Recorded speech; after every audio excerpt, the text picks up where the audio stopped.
Shopping का एक advertisement है, लेकिन मेरे भाई का फ़ोन फ़िलहाल मेरी हिरासत में ही रहेगा। और वो उसको दिखाते हुए मोबाइल अंदर डालने लगती है, लेकिन जैसे वो डालती है नीचे से निकल जाता है। वो दोनों काफ़ी हैरानी में देख रहे होते हैं और फिर नेक्स्ट सेकंड में और फिर अगले सेकंड में वो एकदम मुँह फुलाकर बैठे हुए रहती है। और वो उसका मुँह ठीक करने के लिए कहता है, वेल इस तरह की चीज़ें होती रहती हैं, क्यों ना आप लोग कुछ और करें, तुम्हारा मुँह ठीक करने के लिए कुछ भी चलेगा। और वो बोलती है, क्या तुम श्योर हो? वो कहता है, वेल, और थोड़ा घबराने लगता है, मेरे को अंदर से कुछ अजीब फील क्यों हो रहा है। और फिर नेक्स्ट सीन में उसका सर उसके गोद में होता है, वो बोल रहे होते हैं, चलो तो फिर हम स्टार्ट करते हैं। वो कहता है, लुलु, क्या आप लोग सचमुच ब्रदर सिस्टर है? तो हमको इस तरह की अजीब सना क्यों हो रही है? और वो बोलती है, तुमने तो कहा था कि तुम कुछ भी करोगे, तो अब क्या हो गया? और वैसे भी लोगों के कान साफ करने में उनकी मदद करना काफी ज़्यादा सेटिस्फाइजिंग होता है। ये तो बस है कि स्ट्रेस कम करने वाली हॉबी है और ये इतना अजीब भी नहीं है जितना तुम कह रहे हो। और फिर वो यहाँ पर उसका कान साफ करना शुरू करती है और फूंक मारती है, जैसे उसे कब कभी छुड़े आती है। और फिर एकदम से वो जब आगे खोल के देखता है, तो उसके एंगल से वो उसे कुछ इस तरह की नज़र आ रही होती है, जो देखने के बाद वो घबरा जाता है और एकदम से उठ के बैठ जाता है और बोल रहा होता है, ज़रा 1 सेकंड रुको। और फिर वो पलट कर लेट जाता है। वो बोलते हैं, क्या हो गया? वो बोल रहा होता है, मैं अपनी क्यूट सिस्टर के लिए करवट बदल कर लेटूंगा, क्योंकि अब मैं बाहर के कुछ बेड गर्ल्स के साथ मैसेजिंग करने के लिए जा रहा हूँ। और अगर मेरी बेचारी बहन इसे देखेगी तो फिर तो वो बहुत ज़्यादा गुस्सा करेगी। और वो उसके गाल खींचना शुरू कर देती है और बोल रही होती है, अगर तुम्हें अपने फ़ोन के साथ खेलना है तो खेलो, लेकिन मेरा मजाक क्यों उड़ा रहे हो? और उसके दिमाग में मैसेज आ रहे होते हैं, कह रही होती है, बेईमान, आगे तुम मुझे जवाब क्यों नहीं दे रहे हो? और दूसरा प्रेसिडेंट का होता है शायद, जो कि उसे पूछ रही होती है, खाना खा लिया? और ये सब देखकर वो सोच रहा होता है, स्कूल के अंदर तो मेरी लाइफ पहले ही भयानक जैसी हो चुकी है। और वो उसे कहने लगता है, लुलु, कल मैं स्कूल नहीं जा रहा हूँ, ठीक है? वो बोलने लगती है, क्या कल शनिवार नहीं है ब्रदर? क्या तुम भूल गए कल शनिवार है? और इसका मतलब ये हुआ कि तुम ये भी भूल चुके हो कि कल मेरा डांस शो है और तुम्हें उसे देखने के लिए आना था। अब ये सुनते ही वो घबराते हुए कहते हैं, अरे हाँ, कल तो डांस कॉम्पिटिशन होने वाला है, चिंता मत करो, मैं अपनी बहन का कॉम्पिटिशन देखने के लिए ज़रूर आऊँगा। मैंने तुमसे ऐसा कहा, हालाँकि मैं भूल गया था कि कल शनिवार है और वैसे कल मेरे को एक ज़रूरी काम है, इसलिए मैं स्कूल नहीं जा पाऊँगा। हाँ, हाँ। और वो गुस्से के साथ पूछती है, तुम डेफ़िनेटली आओगे ना डांस देखने के लिए मेरा? और थम्स अप करते हुए कहते हैं, हाँ, तुम्हारा डांस देखने के लिए तो ज़रूर आऊँगा। और वो बोलते हैं, ठीक है, आज के लिए इतना ही, अब मैं सोने के लिए जा रही हूँ, कल रात वहीं मिलते हैं। वो बोलता है, ठीक है, और फिर वो प्रेसिडेंट के साथ चैट करता है। और वो उससे पूछ रही होती है, माय डियर वाइस प्रेसिडेंट, क्या तुमने अपना डिनर फिनिश कर लिया है? मैंने सुना है कि तुमने इसे पढ़ लिया है और मुझे नहीं लगता कि वाइस प्रेसिडेंट अपना फ़ोन चार्ज करना भूल गए होंगे। या फिर ऐसा हो सकता है शायद किसी और काम में बिज़ी होने के कारण उन्हें मेरे मैसेज का पता नहीं चला है ना? और वो हँसते हुए कहता है, अरे प्रेसिडेंट, आप मज़ाक कर रही हो? बताइए, मैं आपके लिए क्या कर सकता हूँ? और वो बोलती है, कल शनिवार है। बेई कहता है, वेल प्रेसिडेंट हमेशा बहुत ज़्यादा मेहनत करती हैं, इसलिए कल उन्हें आराम करना चाहिए और मैं भी सोने के लिए जा रहा हूँ, इसलिए सीधा सोमवार को मिलते हैं।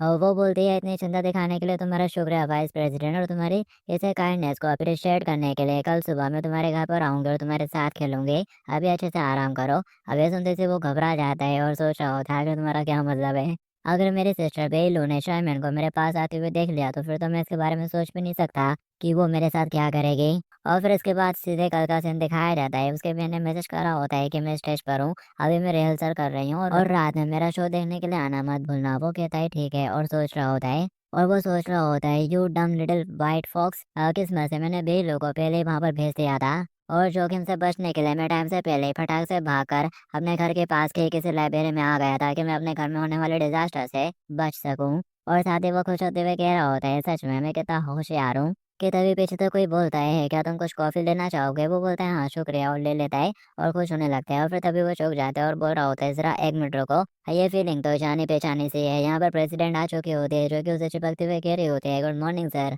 Vice president. और वो उसको देखकर घबरा जाता है। और फिर नेक्स्ट सीन में ये लोग किसी रेस्टोरेंट में बैठे होते हैं और जो अपना एमसी है उसके पेट से गुड़गुड़ की आवाज़ आ रही होती है। तो वो खाना ठूसते हुए उसे पूछ रहा होता है, प्रेसिडेंट, आखिर आपको पता कैसे चला कि मैं लाइब्रेरी में छुपा हुआ हूँ? प्रेसिडेंट भी अपना खाना निकाल कर खाते हुए बता दिया, तुम इस बात से ऑलरेडी अवेयर हो। क्या तुम्हें पता है कि जो रैबिट्स होते हैं वो इसलिए क्यों पकड़े जाते हैं? एमसी खुद को छुपाते हुए कहता है, क्या रीजन हो? तो हल्का सा झाग रहा होता है। वो बोलती है, क्योंकि वो लोग डरपोक होते हैं। और जब शिकारी दूसरी तरफ शोर मचा रहा होता है और खरगोश को जब ये आवाज़ सुनाई देती है तो फिर वो डेफिनेटली दूसरी जगहों पर भाग जाते हैं। और उस समय एक होशियार शिकारी को जल बिछाने से पहले खरगोश की आदतों के बारे में कुछ बातें जानने की जरूरत होती है। और फिर इसके बाद तो खरगोश नेचुरली खुद को ये ट्रैप में फंसा लेते हैं। क्यों? मैं सही कह रही हूँ ना? लिटिल रैबिट यहीं पर है। वो घबराते हुए सोचता है, क्या लिटिल रैबिट का इसका मतलब मेरे से ही है? और वो बोलता है, वाइस प्रेसिडेंट, आप बहुत ही ज़्यादा इंटेलिजेंट हो, शायद इसी वजह से आपको कोई बॉयफ्रेंड नहीं मिल पा रहा है। वो बोलते हैं अगर मेरे को कोई ऐसा लड़का मिल गया जो कि मुझे पसंद आ जाए तो फिर वो डेफिनेटली मेरे से बचकर नहीं जा पाएगा। वो घबराते हुए सोचता है यार कि ऐसे सफेद बाल वाली लोमड़ी ने ऐसे चिबो गरीब हरकतें कहाँ से सीख ली। और तुम ये सब कहते हुए मेरी तरफ देखकर इस तरह से क्यों मुस्कुरा रही हो? ये मुझे आगे चलकर बुरे सपने देगा, तुम जानती हो ना नाइटमेयर आने वाला है मुझे। और फिर साथ ही वो खाते हुए कहता है तो प्रेसिडेंट आखिर आज आप मुझसे क्यों मिलना चाहती थी? और वो बोलते है तुम्हारे साथ हैंग आउट करने के लिए। वो पूछता है फिर आगे क्या? और वो बोलते हैं फिर उसके बाद मैं तुम्हारे साथ ब्लाइंड डेट पर जाऊंगी। अब ये सुनते ही वो खड़ा हो जाता है और बोल रहा होता है गुड बाय प्रेसिडेंट और तुम्हारा शुक्रिया ब्रेकफास्ट के लिए। लेकिन दुर्भाग्य से मुझे कुछ अच्छा फील नहीं हो रहा है इसलिए मैं अब निकल रहा हूँ। कि तभी वो एकदम से पाँव उड़ा देती है जैसे उसका बैलेंस बिगड़े आता है और वो गिरने लगता है। तभी प्रेसिडेंट उसको पकड़ लेती है और बनते हुए कहने लगती है अरे वाइस प्रेसिडेंट तुमने मेरा हाथ क्यों पकड़ लिया? क्या तुम ये चाहते हो कि मैं इसे एक अश्लील हमला समझूं और चिल्लाना शुरू कर दूं? और उसने यहाँ पर एमसी को पकड़ के रखा होता है और वो सोच रहा होता है आखिर यहाँ पर कौन नीचे लाने वाला है भला। और हम देख पाते हैं उसने नीचे से भी एमसी का पाँव पकड़ के रखा होता है और वो अपने दूसरे पाँव से उसके पैंट के अंदर अपनी उंगली डाल रही होती है और बोल रही होती है माय डियर वाइस प्रेसिडेंट। और हाथ आगे बढ़ाते हुए उसे पकड़ लेती है और बोल रही होती है क्या तुम मेरे साथ बाहर नहीं घूमना चाहते? क्या तुम्हारी तबीयत इतनी खराब है? वो बोलने लगता है सॉरी मैंने पहले जो कुछ भी कहा था सडनली अब मेरे को बहुत ही अच्छा फील हो रहा है। वो बोलते हैं फिर तो ये अच्छी बात है। और फिर थोड़ी देर बाद वो उसके बगल में आकर बैठ जाती है और बोल रही होती है मैं तो बस तुमसे किसी से मिलने के लिए कह रही हूँ, इसलिए तुमको इतना ज़्यादा भी नर्वस होने की ज़रूरत नहीं है वाइस प्रेसिडेंट। एमसे कहता है क्या तुम्हें पता भी है कि स्कूल के कितने लड़के मुझे जान से मारना चाहते हैं क्योंकि तुम मुझे बलि का बकरा बना कर रखी हुई हो और मैं इस बार बिल्कुल भी नहीं मरना चाहता। तभी वो उससे कहती है इसके बारे में क्या ख्याल है? और फिर वो अपने पास से कुछ निकालने लगती है और बोल रही होती है ये चीज़ मैं सिर्फ उसी पर्सन को दूंगी जो कि आज मेरे साथ डेट पर जाएगा।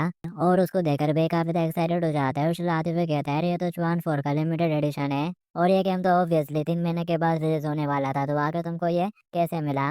और वो बोलते हैं मुझे काफी हैरानी है कि ये गेम तुमको इतना ज्यादा पसंद आया। और वाइस प्रेसिडेंट क्या तुम्हें इससे पहले कुछ बोलना नहीं था? वो फटा तो उसके सामने झुकते हुए कहता है प्रेसिडेंट प्लीज मेरे को तुम्हारे साथ डेट पर चलने दो आज। वो बोलती है वेरी गुड। और फिर ये दोनों बाहर निकल जाते हैं और चलते हुए जा रहे होते हैं और हमसे ही बोल रहा होता है इस बार कौन है मेरे को उसके बारे में बता दो थोड़ा सा ताकि मैं पहले से ही थोड़ा तैयार हो सकूं। और वो बताती है उसकी फैमिली की भी कोई बड़ी कंपनी है और वो हमारी फैमिली के साथ बिजनेस करना चाहते हैं। और पिछले डिनर पार्टी में दोनों परिवारों के बुजुर्गों ने बहुत ज्यादा शराब पी ली थी और कह दिया था कि हम एक दूसरे को जानने के लिए बिल्कुल सही उम्र के हैं। और मैंने ऐसे पहले भी कई बार इससे बचने की कोशिश की है लेकिन इस बार ये मुश्किल है, मैं इस बार उसे अवॉइड नहीं कर सकती। और वो बोलता है प्रेसिडेंट आखिर तुम मुझे इतना मना क्यों नहीं कर देती? और वो सोच रहा होता है अगर इस औरत के पास एक बॉयफ्रेंड आ जाता है तो फिर इसके पास मेरे को डिस करने के लिए बिल्कुल भी टाइम नहीं बचेगा और मेरी जान बच जाएगी। तभी वो उसे चिपक जाते हैं, हाथ पकड़ लेते हैं उसका और बोल रही होते हैं आखिर ये काम कैसे कर सकता है? और वाइस प्रेसिडेंट तुम्हारा ये प्लान तो बहुत ज़्यादा दिलचस्प है लेकिन अभी तक अपन ने ऐसे खेला नहीं है ना? वो घबराते हुए कहता है प्रेसिडेंट तुम हमेशा ऐसे चिपकरी बातें क्यों करती रहती हो? और वो उसे चिपक के रही होती है कि तभी यहाँ पर कोई बंदा आ जाता है और उसका नाम लेते हुए कहता है टैंग चैंग। मैंने बिल्कुल भी एक्सपेक्ट नहीं करा था कि मैं तुमसे यहाँ पर मिलूंगा। और ये बंदा नहीं बंदी होती है वही वही लड़की है जिसने इसे एक बार कॉफी शॉप में मिलने के लिए बुलाया था, तो यहाँ पर इसने दोनों को साथ में देख लिया होता है और वो बोल रही होती है अबे क्या हो, मैंने बिल्कुल भी एक्सपेक्ट नहीं करा था कि मैं तुमसे यहाँ पर इस तरह से मिलूंगी। अब उसको देखकर वो प्रेसिडेंट को फटाक से दूर हटाने लगता है और उसे बोल रहा होता है सीनियर नेंग आखिर तुम यहाँ पर क्या कर रही हो? और वो कहती है मैं तो बस यहाँ से गुजर रही थी और पिछली बार जब मैं तुमसे मिली थी तो मैं तुमको ये देना भूल गई थी। प्लीज इस कूपन की डेट चेक कर लेना और इसके एक्सपायर होने से पहले रिडीम करना मत भूलना। ठीक है मैं चाह रही हूँ तुम्हारी डेट में दखल नहीं दूंगी। और फिर जैसे ही वो उस कॉफी कूपन की लास्ट डेट देखता है उसे एकदम से याद आ जाता है उसने कहा था ना कि वो कल परसों और इसी टाइम पर उसके साथ कॉफी शॉप में मिले और उसकी बहन का भी आज टास्क कंपटीशन होने वाला है, तो वो कह रहा होता है "अरे, ये दोनों चीजें तो आज एक साथ ही हैं शिट"। और वो टाइम देखते हुए सोच रहा होता है अगर और वो टाइम देखते हुए सोच रहा होता है अगर दोपहर में मेरी बहन का कंटेस्ट अभी भी हो रहा है तो। और ये देखकर प्रेसिडेंट कह रही होती है तो एक बार फिर किसी कोई कॉफी बाउचर बांट रहा है और याद दिला रहा है कि उनके एक्सपायर होने से पहले उनको रिडीम करना ना भूलना।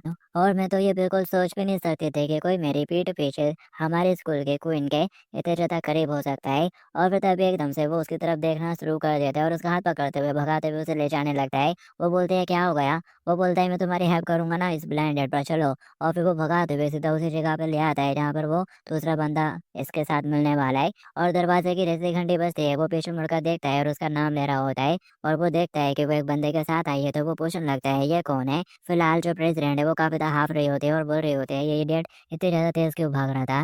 इसकी वजह से मैं मेन बात तो लगभग भूल ही गई थी और फिर साथ ही वो उसे चिमटे काटती है। यह हमारे स्टूडेंट काउंसिल का वाइस प्रेसिडेंट है और उसके बारे में मैंने तुमको पहले भी बताया था। और मुझे इस चीज़ की बिल्कुल भी उम्मीद नहीं थी कि ये मेरे को यहीं बाहर ही मिल जाएगा, इसलिए मैंने उसे अपने साथ खाने पर इन्वाइट करने का फैसला कर लिया। इससे तुम्हें कोई भी दिक्कत नहीं होगी, है ना चेन्यू? और वो भी उसको हेलो बोल रहा होता है। तो फिर ये बंदा चेहरे पे मुस्कान लाता है पहले और बोलता है, आओ जबकि तुम टेंशन के फ्रेंड हो, इसका मतलब ये हुआ कि तुम मेरे भी फ्रेंड हो, तो ऑफकोर्स मेरे को इससे कोई भी दिक्कत नहीं होगी। तुमसे मिलकर अच्छा लगा। और वो सोच रहा होता है ये लड़का कहेगा आखिर इसकी हिम्मत कैसे हो रही है मेरे सामने मेरी टैंक का हाथ पकड़ने की। बड़ा शैम।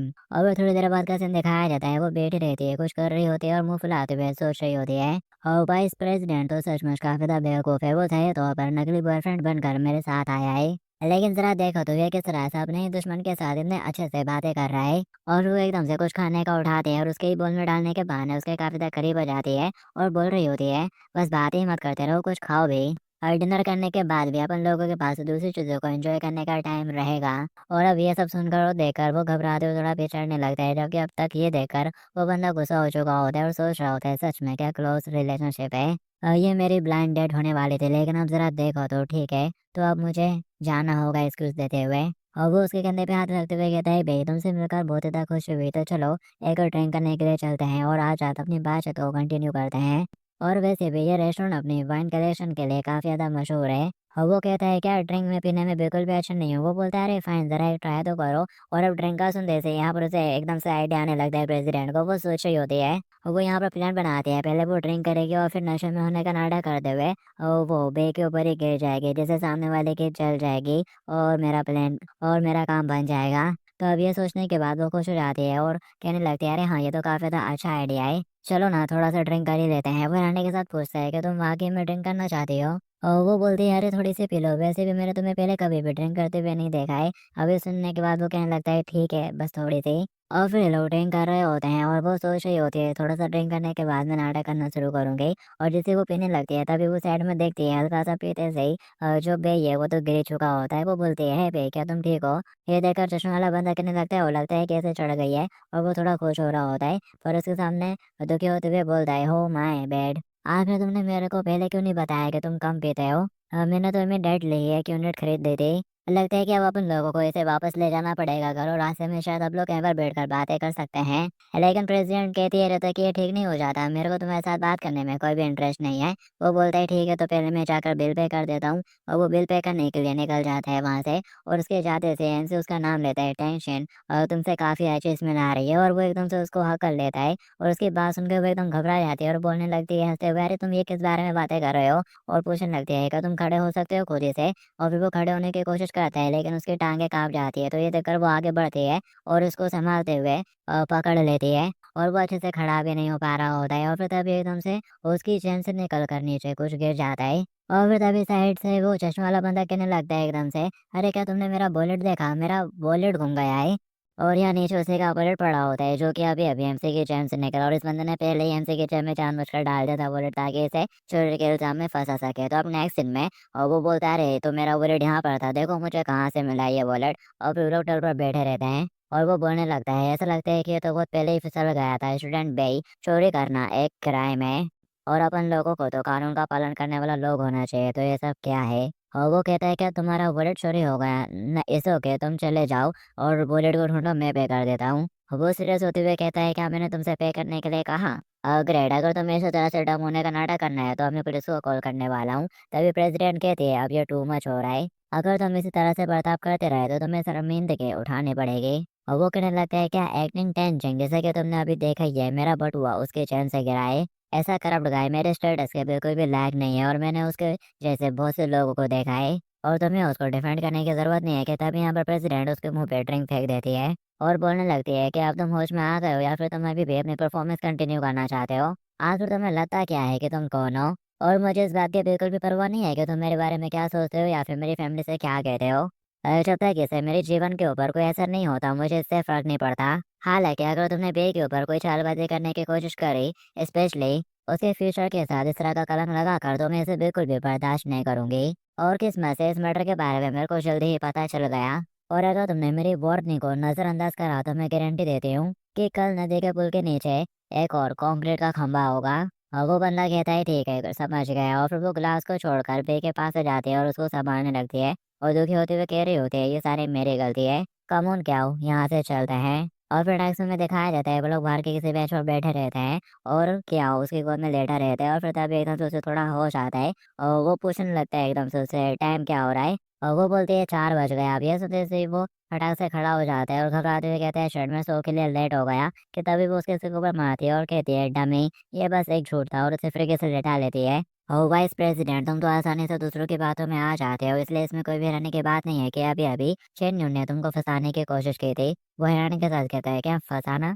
और वो बोलती है इससे पहले कोई चेन्नई के साथ हंसते बातें कर रहा था, लेकिन मुझे लगा नहीं था कि उन्होंने तुम्हें पहले फिगर आउट कर लिया था, लेकिन अब सब ठीक है। और वो उसको सलाह देती है मास्क पहने और मुस्कुरा रहे लोगों के ऊपर भरोसा मत करना, और इसमें मैं भी इंक्लूडेड हूँ। और वो शर्माते हुए चेहरा घुमा लेते हैं और बोलते हैं तुम्हारा शुक्रिया। तभी वो एकदम से उसके और करीब आ जाती है और बोलती है अब जबकि तुम एक लूजर बन चुके हो तो एक हारे हुए पर्सन के तौर पर क्या तुम एक डील करोगे मिस्टर प्रेसिडेंट? और वो रहने के साथ कहता है वोट, और फटाक से उठ के भागने लगता है और बोल रहा होता है मेरे को देर हो रही है, अब मेरे को थिएटर में जाना है कॉन्सर्ट देखने के लिए। तभी वो उसको पकड़ लेती है और बोलती है चलो तो फिर साथ में चलते हैं, क्या मेट्रो से चलें? वो बोलता है मेरे पास बस एक ही टिकट है। तभी वो अपने पास से 2 टिकट निकाल लेती है, वो भी वीआईपी वाले, जो देखकर वो चुप जाता है और बोल रहा होता है यार तुम्हारे पास ये क्यों है? प्रेसिडेंट कहते हैं ये एक और रीजन है जिसके लिए मैंने तुमको कल अपने साथ बाहर चलने के लिए कहा था, और मुझे ये टिकट्स मेरे फादर के दोस्त से मिली थी, और मुझे पता है कि तुम्हारी एक छोटी सी प्यारी बहन है जो कि एक बैले डांसर भी है, इसलिए मुझे लगा कि शायद तुमको इसमें दिलचस्पी होगी, लेकिन मुझे उम्मीद नहीं थी कि ये सेम ही दिन पर होगा। और वो कहता है क्या सच में वाकई में ये बस एक कॉन्सिडेंस है, मुझे तो सीरियसली इसके ऊपर डाउट हो रहा है। तभी वो कहते हैं वाइस प्रेसिडेंट अब अपन को चलना चाहिए। वो कहता है ठीक है चलना तो चाहिए, लेकिन आगे तुमने मेरे को इस तरह से कमर से पकड़ कर क्यों रखा है? और वो बोलते हैं क्योंकि वाइस प्रेसिडेंट तुम नशे में हो और मैं तुम्हारी हेल्प कर रही हूँ। वो कहता है मेरे को होश आ चुका है। और वो कहते हैं ड्रंक पीपल हमेशा ऐसा कहते हैं। हजरा एक मिनट रुको, और वो अपने सैंडल उतारने लगती है और बोल रही होती है इसे पूरे दिन पहने रहना थका देने वाला है, और फिर वो नंगे पाँव हो जाती है और बोल रही होती है इसमें ज़्यादा कंफर्टेबल लग रहा है। और फिर तभी यहाँ पर भी उसके पैरों को देखना शुरू कर देता है। वो बोलते हैं क्या हो गया, क्या सोच रहे हो तुम? क्या ऐसा पॉसिबल हो सकता है कि वाइस प्रेसिडेंट का किसी तरह का अल्टरनेटिव मोटिव हो? और फिर नेक्स्ट दिन में ये लोग कॉन्सर्ट में पहुंच चुके होते हैं और स्टेज परफॉर्मेंस देख रहे होते हैं। हालांकि जो प्रेसिडेंट है वो थोड़ी उदास बैठी रहती है और सोच रही होती है मुझे तो लग रहा था कि मेरे को वाइस प्रेसिडेंट के किसी सिगरेट हैबिट के बारे में पता चलने वाला है, लेकिन मैंने ये बिल्कुल भी एक्सपेक्ट नहीं करा था। और हम देख पाते हैं उसने बे के शूज पहने रहते हैं और वो बताती है उसने उसने उसने मेरे को अपने शूज दे दिए। लगता है कि वो इस बात की चिंता कर रहा था कि नंगे पैर मेले चलना अच्छा नहीं होगा। सच में बे तो एक नंबर का इडियट है। और वो उसे टच करते हुए कहती है इतना घबराओ मत, स्टेज पर मौजूद पर्सन क्या तुम्हारी बहन नहीं है? हमारे आसपास के लोग सोचेंगे कि हम कुछ अजीब हैं, इसलिए इस तरह से मत बैठोगे। तभी वो उसका हाथ पकड़ लेता है और कह रहा होता है जाओ रुको, और वो स्टेज की तरफ देखने लगता है और बोलने लगता है अरे नहीं बेलू वो तो। और फिर हम देख पाते हैं जो उसकी ड्रेस रहती है वो हल्के से साइड से खुलने लगती है परफॉर्मेंस के बीच के दौरान ही, तो वो एकदम से रुक जाती है परफॉर्म करना और अपने ड्रेस संभालने लगती है। और लोग कहने लगता है अरे क्या हो गया, और ये देखकर शुभ भैया वो भी घबराने लगता है, और स्टेज के पीछे एक बंदी रहती है जो कि ये देखकर खुश हो रही होती है। और फिर नेक्स्ट दिन में लूलू बैक स्टेज अपनी ड्रेस उतार रही होती है और स्टेज पर जीतने वाली टीम की अनाउंसमेंट की जा रही होती है, मतलब कि ये हार चुकी है। और वो हल्के से दुखी भी हो रही होती है और पेपर उठाकर देखना शुरू कर देती है, शायद इसे डांस कंपटीशन का होगा। और फिर तभी यहाँ पर उसका भाई आ जाता है और कहने लगता है क्या सब कुछ ठीक है? और उसको देखकर वो थोड़ी इमोशनल होते हुए उसे जाकर चिपक जाती है और रोते हुए कहती है मेरे सारे कीमती एफर्ट्स बेकार हो गए, आई एम सॉरी ब्रदर। के तभी पीछे से यहाँ पर प्रेसिडेंट आ जाती है, उसके सिर के ऊपर हाथ रखते हुए कहती है तुमने काफी अच्छे से मेहनत करी थी और तुम्हारी सिस्टर वाकई में काफी ज्यादा हार्ड वर्कर है, लेकिन प्रॉब्लम तो उसके एंड टाइम में हो गई थी। और मुझे लगता है कि अगर तुम फर्स्ट प्लेस हासिल कर लेते तो लोग तुमको बहुत ज्यादा पसंद करते, और इस बात से जो वाइस प्रेसिडेंट है वो डर जाता है ये सोचकर कि तुम इससे काफी ज्यादा परेशान और डिस्टर्ब हो जाओगे। अब उसको देखकर वो चिल्लाते हुए कहती है अरे बैठ यार फोक्स, आके तुम यहाँ पर कैसे आ गए? और अपने भाई को दूर हटाने लगती है। और वो बोलते हैं मैं तो प्रेसिडेंट के साथ अपनी बहन के परफॉर्मेंस देखने के लिए आई थी। वो बोलते हैं इस तरह के बड़े इस्तेमाल मत करो जिससे कि मैं तुम्हारी बहन हूँ। और वो बोलते हैं तुम वाइस प्रेसिडेंट की सिस्टर हो, जिसका मतलब ये भी हुआ कि तुम मेरे भी सिस्टर हो। और वो बोलते हैं बिल्कुल भी नहीं, जल्दी से अपने वर्ड्स वापस लो। और यहाँ पर वे घबराते हुए सोच रहा होता है भगवान ये दोनों लोग एक दूसरे से बात क्यों नहीं कर रहे हैं? ये सिचुएशन तो बिल्कुल ही मेरे समझ के परे है। और मुझे याद है जब मेरी बहन लास्ट टाइम प्रेसिडेंट से मिली थी, तभी लुलु उसका हाथ पकड़ती है और बोलती है चलो ब्रदर घर चलते हैं, और उसको छुड़ाते हुए कहती है अब बाहर बहुत ही ज्यादा गंदी और छलक लड़कियां मौजूद है जो कि मेरे बेचारे भाई को खा जाएंगे, इसलिए अपन को यहाँ से जल्दी से चलना चाहिए। तभी यहाँ पर प्रेसिडेंट भी एक हाथ पकड़ लेती है और उसके बहन से कह रही होती है सिस्टर ज्यादा कोल्ड मत बनो, तुम्हें पता है मैं तो क्या होगा, बहुत ही अच्छे से ख्याल रखते हो, मैं उसके प्रति बहुत ही ज़्यादा गुड हूँ। क्यों प्रेसिडेंट, मैं एकदम सही कह रही हूँ ना कि क्या तुमको भी ऐसा नहीं लगता? वो चिल्लाते हुए कहते हैं यार फिर तुम कहाँ से उसका बेटर तरीके से ख्याल रखते हो, हाँ? कैसे ट्रीट करते हो? और फिर तभी दिखाया जाता है वो, और फिर तभी प्रेसिडेंट बे को घूरने लगते हैं और उसका हाथ पकड़ी रहती है, तो फिर वो घबराते हुए कहने लगते हैं हाँ, प्रेसिडेंट तो मेरे प्रति बहुत ज़्यादा अच्छी रहती हैं, और अपन सभी लोग तो एक ही यूनिवर्स और एक ही हाथ पर रहते हैं, इसलिए आपस में लड़ना नहीं चाहिए। और वो देखती है कि प्रेसिडेंट उसे कैसे चिपक रही है, तो वो कहती है यू गाइस, तुम लोगों को एक दूसरे का हाथ पकड़ना बिल्कुल भी अलाउ नहीं है, और वो उन दोनों को ही दूर कर देती है और गुस्सा करते हुए कहती है ब्रदर सिर्फ मेरा हो सकता है। कि तब यहाँ पर पीछे से एकदम कोई लड़की आ जाती है जो कि बोल रही होती है लुलु, मैंने फाइनली तुम्हें ढूंढ लिया। और वो बहुत ज़्यादा खुश होते हुए कहती है बहुत बढ़िया, आप लोग चौथे स्थान पर है, हम अगले साल फिर किसी साथ मिलकर काम कर सकते हैं। लुलु कहती है आखिर तुम्हें क्या कर रही हो, मुझे नीचे उतारो, और फोर्थ प्लेस पर आने में इतनी खुशी किस बात की? और वो लुलु से बहुत ज़्यादा चिपक रही होती है, और फिर तभी उसकी नज़र बे पर पड़ती है, वो बोलने लगती है लुलु क्या ये तुम्हारा भाई है? वो भी कहता है हेलो कैसी हो तुम? और उसकी फ्रेंड बताना शुरू कर देती है कि ये तो बस हमेशा तुम्हारे बारे में ही बात करती रहती है, और इसने एक वर्ड कहा था, अरे हाँ मैं तो भूल गई वो क्या था। कि तभी साइड से प्रेसिडेंट कहती है ब्रो कौन? वो बोलती है हाँ हाँ ये ब्रो कौन ही था। हेलो बिग सिस्टर, क्या तुम इसके भाई के गर्लफ्रेंड हो? अगर ऐसा है तो क्या तुम मुझे थोड़ी देर के लिए लुलु दे सकती हो, और फिर कुछ घंटे बाद में इसे तुमको वापस लौटा दूंगी। तभी लुलु उसे खींचते हुए ले जाने लगती है और बोल रही होती है चुप रहो कोई जाओ जोन, और ऐसी बातें करना बंद करो, और मुझे जल्दी से कपड़े बदलने के लिए चेंजिंग रूम में ले चलो। और वो घसीटते हुए उसे अपने साथ ही ले जाती है। और फिर नायक सीन में सब कुछ खत्म हो चुका होता है, और लुलु कह रही होती है ठीक है मैं चेंज करने के लिए जा रही हूँ, रहता तुम मेरा यहीं पर इंतजार करना। और उसके दोस्त उसके साथ में ही बैठी रहती है, और उसके जाने के बाद वो सोच रहा होता है। ऐसा लगता है कि प्रेसिडेंट ने जो गैस करा था वो काफी ज़्यादा सेंस बनाता है, और वो याद करने लगता है कि प्रेसिडेंट ने लुल्लू के दोस्त के बारे में उसे क्या कहा था, जो सुनने के बाद वो कह रहा होता है अच्छा तो तुम्हें ऐसा शक है कि जो बूझ गया हुए उसने ही लुल्लू के कॉस्ट्यूम के साथ कुछ गड़बड़ करी थी, तो आखिर उसका ऐसा करने का मोटिव भी क्या होगा अगर उसने करी भी? तो प्रेसिडेंट बोलती है टीम के मेंबर होने के नाते उसे इस कंपटीशन में हारने का कोई भी गिल्ड नहीं था, बल्कि वो तो बहुत ज़्यादा एक्साइटेड लग रही थी। तो ऐसे में उसके ऊपर थोड़ा शक तो जाएगा ही। और जहाँ तक मकसद की बात है, इस मामले को सुलझाना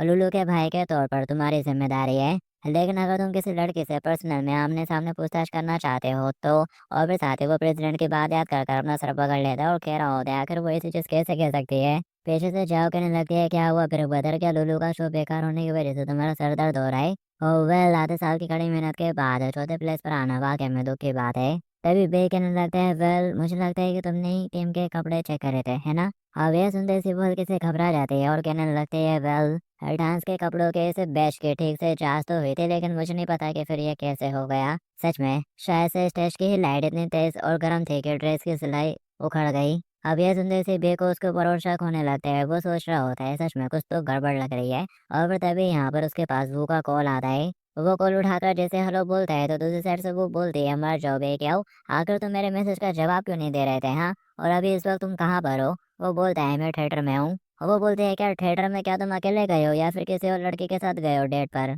और फिर तभी बे सोचता है अरे ये एक अच्छा मौका है, मैं इस अपॉर्चुनिटी का फायदा उठाते हुए उसे बेवकूफ़ बना सकता हूँ। वो बोलने लगता है अच्छा तो थिएटर के बैक स्टेज में जो सीसीटीवी सर्वेलेंस लगे थे तुम्हें उसका एक्सेस मिल गया है? ओह तुमने देख लिया, मतलब ये कोई हाई स्कूल की लड़की थी जिसने ड्रेस के साथ छेड़छाड़ करी। और ये सब सुनकर दूसरी साइड से जो बुरे थे वो पैनिक करने लगते हैं और बोल रही होती है बे क्या हो गया, क्या तुम ठीक हो? और वो आगे से बनते हुए कहने लगता है वेल ठीक है, उसे संभाल कर रखना, मैं आ रहा हूँ फिर देखूंगा, और अगर जरूरत पड़ी तो फिर आप लोग सीधा पुलिस को कॉल कर लेंगे। अब ये सब सुनते से जाओ के फट जाती है, वो चलाते हुए कहने लगती है जरा एक मिनट रुको, और उसको पकड़ कर रोकने लगती है और बोलती है मैं कन्फेस कर दी हूँ। अब ये सुनते से वो खुश हो जाता है। और दूसरी तरफ उसकी ऐसी अजीब बातें सुनकर जो बू रहती है वो बोल रही होती है क्या पुलिस को कॉल करना? पुलिस को कॉल करना क्या ये किसी तरह का हिंट है, कोई सीक्रेट कोड? और वो अपना दिमाग लगाती है जैसे इशारे, और पुलिस को कॉल करना, अरे कहीं वो किडनैप तो नहीं हो गया? और फिर वो अपना टावल उठाकर बांधने लगती है और बोल रही होती है फाइनली अब मेरी बारी है एक हीरो की तरह उसको बचाने की। हालांकि अगर मैं अकेले जाऊंगी तो फिर दिन वहीं पर आ जाता है जहाँ पर जाओ बोल रही होती है। और वो उसे कन्फेस कर लेते हैं कि उसके साथ ड्रेस में गड़बड़ करने वाली मैं ही थी। I am really really sorry, मैं उसको हमेशा से डांस के लिए इनकरेज कर रही थी, लेकिन एंडिंग तक आते आते मैं बहुत ज़्यादा सेल्फिश हो गई थी। और वो उसे बोलने लगती है अगर तुम्हारा गुस्सा शांत नहीं होता है तो तुम्हारा गुस्सा शांत कराने के लिए मैं कुछ भी करने के लिए तैयार हूँ, प्लीज़ मेरे को छोड़ दो। वो कहता है लेकिन इस तरह के बेवकूफ़ी भरे कारणों के साथ तुम पर भरोसा करना बहुत ही ज़्यादा मुश्किल है। ये ऐसी चीज़ें नहीं है जिसे तुम बिल्कुल भी समझ सको। और वो उसके कंधे पर हाथ रखते हुए कहती है उसके भाई के तौर पर मुझे उम्मीद है कि तुम उसके सपने को कायम रखने और उसके डांस को कंटिन्यू रखने में मदद करोगे, है ना? और वो बताने लगती है कि मुझे लुलु बहुत ही ज़्यादा पसंद है और उसके डांस करने के सपने को देखकर और उसके लिए पूरी जान से कोशिश करने को देखकर मैं काफ़ी ज़्यादा इम्प्रेस हुई थी और इसलिए मैंने उसे सपोर्ट करने के लिए हर तरह से अपनी तरफ से पूरी कोशिश की। और तुमको ये जानने की वजह कि मैंने ऐसा क्यों करा, तुमको ये जानना चाहिए कि लुलु डांस के ऊपर गिव अप क्यों करना चाह रही है। वो कहता है क्या वो डांस छोड़ रही है, किस चीज़ के लिए? और वो उसकी तरफ उंगली करते हुए कहती है ऑफ कोर्स तुम्हारे लिए, ये सब कुछ तुम्हारी वजह से हो रहा है। वो रहने के साथ कहता है क्या मेरी? और वो बताना शुरू कर देती है कि लुलु हमेशा उसके बारे में किस तरह से बातें करती रहती है और लुलु तुमको कितना ज़्यादा पसंद करती है और तुम्हारे ख्याल रखने के लिए, तुमको और ज़्यादा टाइम देने के लिए उसने ये डिसाइड करा था कि अब वो डांस के ऊपर से गिव अप कर देगी ताकि वो तुमको ज़्यादा टाइम दे सके। तो इस तरह से बस लुलु के दिल में बस उसका भाई भरा हुआ है। और जब मैंने उसे कन्फेस करा था तो उसने मेरे को रिजेक्ट कर दिया था तुम्हारी ही तस्वीर दिखाते हुए।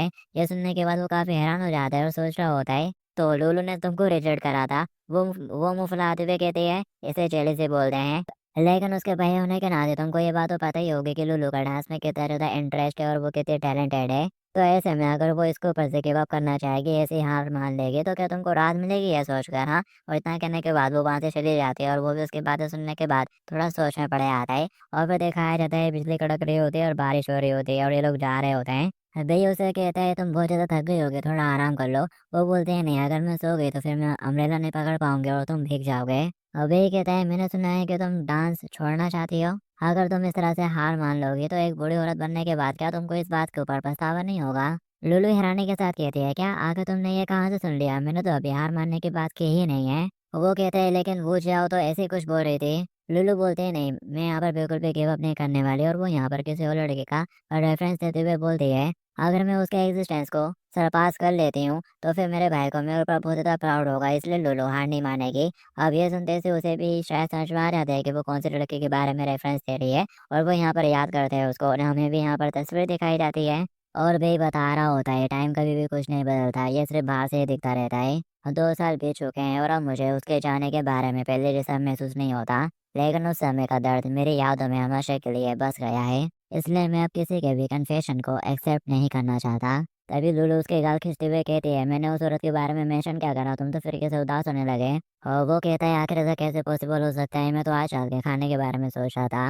और वो कहते हैं ब्रदर भले तुम ऐसा कहो लेकिन मेरे को तुम्हारे ऊपर बहुत ज़्यादा शक हो रहा है। अब यही कहता है उसे आगे निकलने के लिए डांस को चुनना वाकई में बहुत ही ज़्यादा बचकाना है। और लुलु तुम तो एक ऐसे नटखट बच्चे की तरह हो जो कि बिल्कुल भी ग्रो नहीं हुई है। और लुलु कहते हैं नहीं, ये उसकी वजह से नहीं है। क्या तुमने उस घर की कहानी नहीं सुनाई थी जहाँ पर जान दांव पर लगती है? वो बोलता है क्या ऐसा कुछ? और फिर साथ ही वो कहता है हाँ मेरे को याद आ गया। और फिर वो बचपन का एक सीन याद करता है जहाँ पर वो टीवी देख रहा होता है। तभी लुलु आकर उसे परेशान करने लगती है और बोल रही होती है टीवी देखना बंद करो और मेरे साथ खेलो। तभी उसकी मम्मा आवाज देते हुए कहती है लुलु डांस क्लास जाने के लिए तैयार हो जाओ। तो अब यहाँ पर भी लुलु से छुटकारा पाने के लिए उसे कहता है लुलु क्या तुमने कभी ऐसे खाने के बारे में सुना है जिसमें किसी की जिंदगी दांव पर लगी हो? और वो उसकी बात सुनकर थोड़ी हैरान होते हैं। वो उसका हाथ पकड़ता है और बोलता है लुलु क्या तुम्हारा सपना एक प्रोफेशनल डांसर बनने का नहीं है? और फिर साथ ही वो बोलने लगते हैं उस समय में तो बस इस लड़के से छुटकारा पाना चाहता था और उसको मैंने डांस क्लास में भेजने के लिए कुछ बड़े वाले शब्द सीख लिए थे। लेकिन मैंने कभी भी इस चीज़ की उम्मीद नहीं करी थी कि वो सचमुच इन शब्दों को अपने जीवन भर का आदर्श मान लेगी और डांस की प्रैक्टिस करना शुरू कर देगी। तो एंड में मैं ही वो पर्सन हूँ जो कि इन सब की शुरुआत को भूल गया। तभी लुलु मुँह फुलाते हुए कहते हैं ब्रदर तुम्हारे दिल में तो अपनी बहन के लिए कोई जगह ही नहीं है। वो कहने लगता है ऑफ कोर्स मैं उन सारी बातों को नहीं भूला हूँ, ये तो मेरे फेवरेट शो की अल्ट्रामैन के फर्स्ट एपिसोड की फेवरेट लाइन थी। अब वो कहने लगते हैं नहीं तुम्हारे दिल में तो बस अल्ट्रामैन ही भरा हुआ है। कि तभी वो दोनों देखते हैं साइड से कार आ रही होती है और वो इनको ऊपर तो नहीं चढ़ रही होती लेकिन पानी से गुजर रही होती है। तो पानी उछलकर इनकी तरफ आने लगता है और ये देखकर जो लुल्लू है वो फटाक से छाते के साथ आगे बढ़ने लगती है। लेकिन तभी उसका भाई आगे आ जाता है और बोलता है जरा संभल कर लुल्लू, और सारा पानी अपने ऊपर ले लेता है। वो बोलते हैं ब्रदर क्या तुम ठीक हो? और फिर नेक्स्ट सीन घर का दिखाया जाता है। वो बोल रही होते हैं मेरे पास ऑब्वियसली ब्लॉक करने के लिए अमलेरा था तो तुम बीच में क्यों आ गए ब्रदर? और तुम तो हमेशा एक जैसे रहते हो और बहुत ही ज़्यादा अनकंफर्टेबल हो। और वो बोलता है तुम भी तो डांस क्लास जाती हो और स्कूल जाते हो और इन सबसे क्लियर है तुम काफ़ी ज़्यादा थक जाते हो, लेकिन फिर भी तुम हर बार मुझे लेने आने पर जोर देती हो। और वो कहती है ये मेरे इच्छा है ब्रदर की देखभाल करना, लेकिन अब तो तुमको इन सबसे बहुत ज़्यादा परेशानी होने लगी है। इसलिए मैंने शाओ यॉन से बस इसके बारे में थोड़ी बात की थी और ये बताया था कि मैं ठीक से डांस नहीं कर पाती हूँ आजकल। तभी वही कहता है जो कि मैं तुम्हारा बड़ा भाई हूँ तो मेरे लिए पहली चीज़ यही है कि मैं तुम्हारा अच्छे से ख्याल रखूँ। और तुम अभी डांस करना नहीं छोड़ सकते, वो पर्सन थर्ड प्लेस पर है और आज तुम चौथे प्लेस पर हो और तुमने अभी तक वो कंपटीशन नहीं जीता है। और वो नाराजगी दिखाते हुए कहती है, लगता है कि तुम दिन भर सफेद लोमड़ी के साथ घूमते घूमते बुरी बातें सीख चुके हो, तुम बहुत ज्यादा चालाक होते जा रहे हो। और वो कहता है, अरे बुराई करना सीखने जैसे कोई चीज नहीं होते, और उस पर्सन को सरपास करना तुम्हारी लाइफ का गोल नहीं होना चाहिए। तभी वो उसे चिपकते हुए कहते हैं, ब्रदर तुम भी तो कहते ज्यादा भीग चुके हो, चलो मैं तुमको पोछ देती हूँ। और वो कहता है, नहीं इसकी कोई जरूरत नहीं है, मैं खुद ही कर लूंगा। वो बोलते है, बकवास बंद करो, और धक्का देते हुए उसे लेटा लेती है और आगे बढ़ते हुए उसका सारा सामान निकाल कर फेंकना शुरू कर देती है। और बोल रही होती है, चलो देखते हैं कि तुम हाल ही में एक्सरसाइज कर रहे हो कि नहीं, और उसके पेट को टच करना शुरू कर देती है। वो बोलता है, ऐसा मत करो, गुदगुदी हो रही है। और उस फेंके हुए सामानों में कॉफी के बाउचर पे फेंके होते हैं, जिसपे एकदम से उसकी नजर पड़ जाती है और फिर उसे याद आ जाता है, अरे नहीं मैं सीनियर निंग के बारे में तो भूल ही गया था। तो फिर नेक्स्ट सीन में वो फटाक से उसे मिलने के लिए पहुंचता है और कह रहा होता है, मिस निंग। वो बोलती है, क्या हो गया, क्या तुम्हारी चीजें सॉल्व हो गई? वो बोलता है, क्या चीजें? क्या तुमको पहले पता चल गया था कि किसी चीज की वजह से मैं लेट होने वाला हूँ? और फिर वो यहाँ पर वो याओ याओ के मैसेज दिखाते हैं उसको, जो कि बोल रहे होते हैं, वो मेरे कॉल का जवाब नहीं दे रहा है, कहीं उसे वाकई में तो किडनैप नहीं कर लिया ना, आखिर वो मेरे कॉलों का जवाब क्यों नहीं दे रहा है? और वो उसको बताते हैं, वो याओ याओ सोच रही है कि तुमको किसी ने किडनैप कर लिया है, और वो सोच रहे थे कि पुलिस को कॉल किया जाए या नहीं, और उसने इस मामले के लिए पहले मुझसे पूछा। और मैंने सोचा कि तुम शायद किसी काम में बिजी हो गए, इसलिए सबसे पहले मैंने उसको शांत कराया और बोला, मैं इस मामले को संभाल लूंगी, थोड़ा वेट करो। उसके बाद सुन के वो सोच रहा होता है, लगता है कि बहुत ज्यादा टेंशन मिलने से लोग बहुत ज्यादा बरेड भी हो जाते हैं। अगर मैंने प्रॉब्लम्स को अच्छे से सॉल्व नहीं करा तो मुझे डर है कि प्रॉब्लम्स और भी ज्यादा वर्स्ट हो जाएंगी। और फिर साथ ही थोड़ी देर बाद दिखाया जाता है, वो उसके पास ही बैठ जाता है सामने वाली टेबल पर और बोल रहा होता है, सिननिंग जो बात तुमने पहले कही थी, लवर होने का प्रिटेंड करना। और वो बोलती है, हाँ तो फिर तुम्हारी क्या चॉइस है जूनियर? और फिर ये सीन यहाँ पर कट हो जाता है। फिर नेक्स्ट सीन में अपन को भूखा सीन दिखाया जाता है, जो कि कहीं पर खड़े होकर किसी का इंतजार कर रही होती है शायद। और फिर तभी दरवाजा खुलता है और वो देखती है बे निकलता है, और वो दोनों एक दूसरे को देख लेते हैं। वो उसको देखकर कहता है, अरे वो याओ याओ तुम। वो घबराते हुए कहते हैं, आखिर तुम कब उठी थी और इतनी जल्दी यहाँ पर कैसे आ गई? वो बोलते हैं, मुझे तुम्हारी बात समझ में नहीं आ रही है क्या, अपन दोनों ऐसे एक कोइंसिडेंस से एक दूसरे से नहीं मिल सकते? और साथ ही वो उसका हाथ पकड़ लेती है और बोलती है, मेरे को तुमसे कुछ पूछना है। कल रात जब सीनियर निंग ने तुमको ढूंढ लिया था, उसके बाद तुम क्या कर रहे थे? तुमने तो मेरी कॉल का जवाब भी नहीं दिया, क्यों करा ऐसा? और वो मुंह फेरते हुए कहता है, वो मैं और सोच रहा होता है, मुझे अपनी बहन के साथ कुछ चीज़ों के ऊपर डिस्कशन करना था। और फिर तभी वो देखता है, जो बूढ़े थे वो एकदम से दूर हटते हुए अपने बैग से कुछ निकालने लगती है और बोल रहे होते हैं, मुझे लगता है कि मैंने लास्ट नाइट अच्छे से फिगर आउट कर लिया है बे। ओ बे तुम बहुत ज्यादा पैसे हो, लेकिन जरूर तुम्हारे बहुत सारे अजीब गरीब शौक हो गए हैं ना, इसलिए मैंने तुम्हारे लिए सब कुछ अच्छे से प्रिपेयर कर लिया है। और वो अपने पास से रस्सी और कड़ी निकालती है और बोल रही होती है, चलो तो क्यों ना आप लोग इन चीजों को अभी ट्राई करें। वो घबराते हुए कहते हैं, आखिर तुमने ये सारा सामान कहाँ से लिया और ये सब कब सीखा? और तभी वो अपने पास से कोई सी किताब निकाल कर उसको दिखाती है और बोल रही होती है, इस आर्टिकल से मुझे बहुत कुछ सीखने को मिला है, लेकिन मैंने कुछ ट्रिक अपने आप से ही सीखी है। तभी वो कहता है, अरे मैं कुछ भूल गया, और फटाक से वहां से भाग जाता है। वो चिल्लाते हुए कहते हैं, आगे तुम फिर कैसे क्यों भाग गए? और उसके पीछे पड़ जाती है, कहाँ जा रहे हो तुम, रुको। और ऊपर से कि उन्हें देख रहा होता है, वो उसके पीछे पड़े होते हैं चिल्लाते हुए, मुझे बहुत ज्यादा गुस्सा आ रहा है। वो बोल रहा होता है, मेरे को कुछ काम करना है, इसलिए मेरे को जाने दो, जबकि वो उसके पीछे पड़े होकर उसे रोकने में लगी रहती है। और फिर वो कहीं पर जाकर छुप जाता है, तो फिर वो उसे ढूंढने लगती है और बोल रही होती है, बे जल्दी से बाहर निकलो।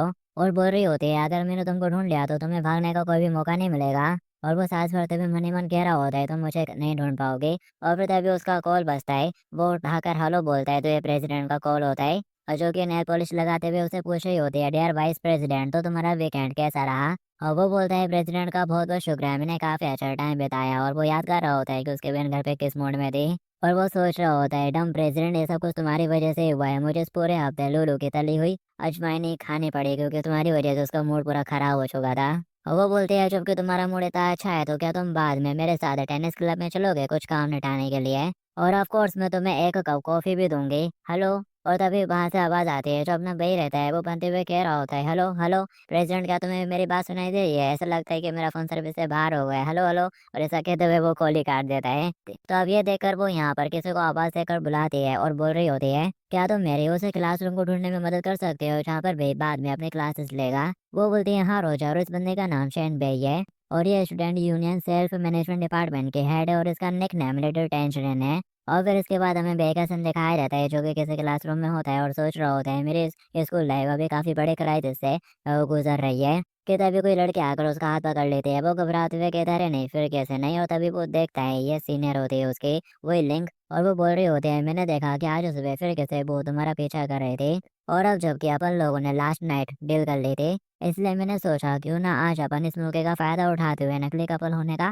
दिखावा करें और उन लोगों को गिव अप करने के लिए मजबूर कर दें। वो भी कहने लगता है हाँ ठीक है करते हुए कि तभी वो एकदम से साइड में देख रहा होता है और उसके सिर के ऊपर कुछ लग गया होता है, चौक वगैरह शायद। वो भी ये वही किया और वो थोड़ा सा उठते हुए उसके सिर के ऊपर हाथ करने लगती है या फिर कंधे पे हाथ रख के हटा रही होती है, ऐसे ही कुछ चल रहा होता है यहाँ पर। तभी यहाँ पर जो अपनी प्रेसिडेंट है वो भी इसी क्लासरूम में आने लगती है और बोल रही होती है, यार वाइस प्रेसिडेंट मैं तुम्हारे इंतजार कर रही थी। और फिर जैसे वो उसको देखती है वो बहुत ज़्यादा शॉक हो जाते हैं ताकि उसके हाथ से पेपर गिर जाते हैं और फिर तभी वो भी बगते बगते